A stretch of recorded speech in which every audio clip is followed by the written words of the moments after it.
This is the podcast that we ask our guests from in front and behind the camera, how did they get their foot in the door? What was the key to unlocking their success? What's their story? Danny and Michael Philippou are writer-director twin brothers that went from YouTube sensations to making one of the best horror films of the decade, Talk to Me. Now they're back with another banger, Bring Her Back. Supposed to report how safe and reliable you are. So stay safe, stay reliable, yeah? Guys, first of all, a couple of years ago, Talk to Me was my favourite film of the year, and now you've done it again. I mean, Bring Her Back is even more savage.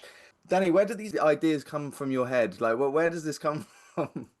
Ah, and like anytime that you're writing horror or writing anything, it's always about drawing from the things that make you scared and uncomfortable, and trying to like for example, like Metal on Teeth is just so like bothers me so much. So it's about like finding a way to explore that on screen, and grief is such an extreme emotion, and it feels like putting a face to that or making a monster out of it. Like I don't know, it's just a way to exercise and express dark things. Yeah, I mean, it's absolutely, there's imagery in there, and you mentioned the teeth on metal. I don't want to give anything away, but holy shit, everyone in the screening room was like kind of, shriveling up when that was happening. In terms of, you guys came from, YouTube background, and now you're flourishing as directors, writers. What was the leap? How did you make that step? Was it literally, was it creating a script and sending it out? What was that process for the both of you? It was always the end goal. That was always the goal, to make film and television. Like that's what our overall goal was. YouTube, we kind of fell into, and it was so much fun, and it was a way to gain experience and try things. So, but overall, there was the movies that we wanted to do. So it was a decision.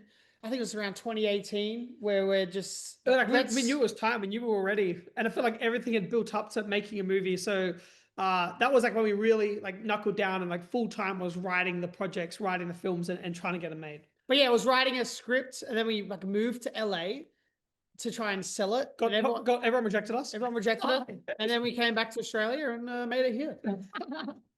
Oh wow! So it was rejected, and then you were like, "Well, we're just going to make it on our home turf. That's what we're going to do." But we did end up getting like the attention of a studio or two that were interested in making it, but it felt like their creative notes weren't aligned with what we wanted to do. So it was a really difficult decision to say we're going to turn down the studio budget and the studio system and try and make it independently, but it felt right. Yeah, fair enough. And do you have advice for like fellow filmmakers, people that are trying to get their, foot in the door, whether it be actors, producers, directors, whatever it is? Do you have advice for them?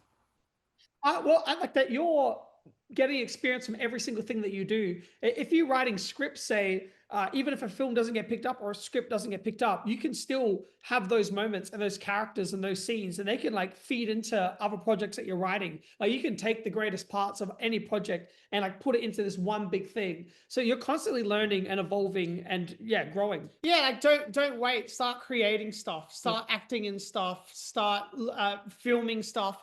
Even like everything you do, it gives you experience that you can take on to the next thing. Don't wait for a perfect time to write a script, or I need the whole thing. Just get it out onto the page. Just start with just writing out the ideas in whatever form they come in. It doesn't matter. That stuff, structure and stuff can come later.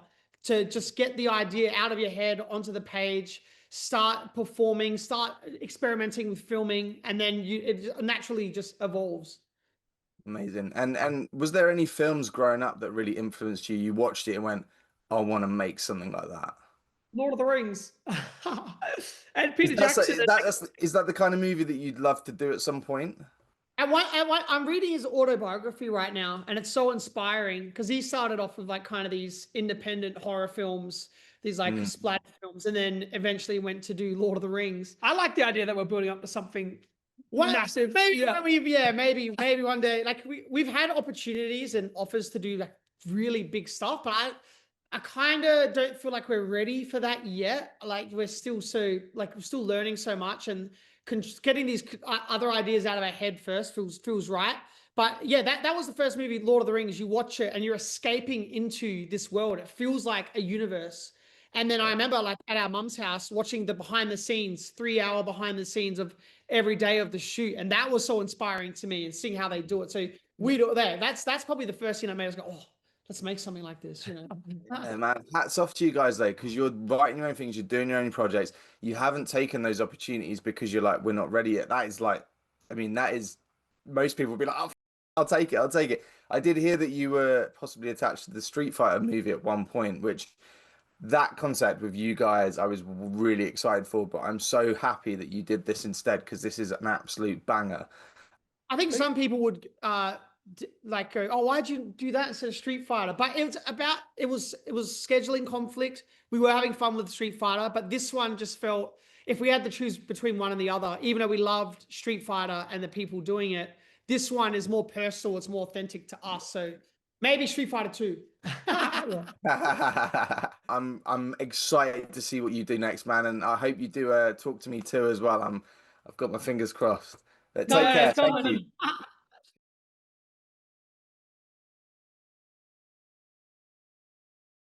If you enjoyed this episode and you want to support us, get early access and exclusive content, all ad-free, click and join the Life in Film YouTube channel and become a member now. Thank you to our guests Michael and Danny. Thank you to Lola and the team at the Multiple Agency. And as always, thank you to our sponsors, movieposters.com and BetterHelp.